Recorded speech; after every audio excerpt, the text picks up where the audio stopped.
સુરતની grand in and IN ટેકરાવાળા સ્કૂલના કેમ્પસમાં જ સેલ્ફ ફાઇનાન્સ સેકન્ડરી સ્કૂલની મંજૂરી મેળવી શરૂ કરવામાં આવેલી સ્કૂલની માન્યતા રદ કરવા માટે જિલ્લા શિક્ષણાધિકારીએ શિક્ષણ વિભાગને પત્ર લખ્યો હોવાનું જાણવા મળ્યું છે.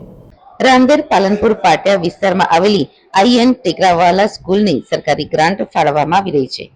આ ગ્રાન્ટ ઇન એડ સ્કૂલના કેમ્પસમાં સેલ્ફ ફાઇનાન્સ સેકન્ડરી સ્કૂલ શરૂ કરવા માટે સ્કૂલના સંચાલકો ગુજરાત શિક્ષણ બોર્ડમાં અરજી કરી હતી. આ અરજીમાં સ્કૂલ માટેની જરૂરિયાત, બિલ્ડિંગ વગેરે બતાવવામાં આવતા રાજ્યના શિક્ષણ વિભાગ દ્વારા સેલ્ફ ફાઇનાન્સ માટેની મંજૂરી આપી દેવામાં આવી હતી. શાળા પાસે અલગ ઇન્ફ્રાસ્ટ્રક્ચર ન હોવાનું જાણવા મળ્યું હતું.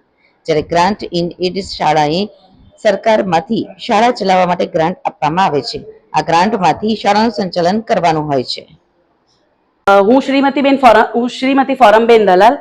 હું સત્યસાઈ એડ્યુકેશન ટ્રસ્ટ સાથે છેલ્લા 10 વર્ષથી સંકળાયેલી છું. અત્યારે જે પત્રકમાં છપાયેલું છે કે ભાઈ મંજૂરી લીધી નથી, સ્થળ તપાસ કરેલો છે, એ બધી વાત સદંતર રીતે ખોટી છે. કોઈ ડીઓશ્રી દ્વારા સ્થળ તપાસ થયેલ નથી. ડીઓશ્રી દ્વારા અમને કોઈ લેખિતમાં સૂચના આપવામાં આવી નથી.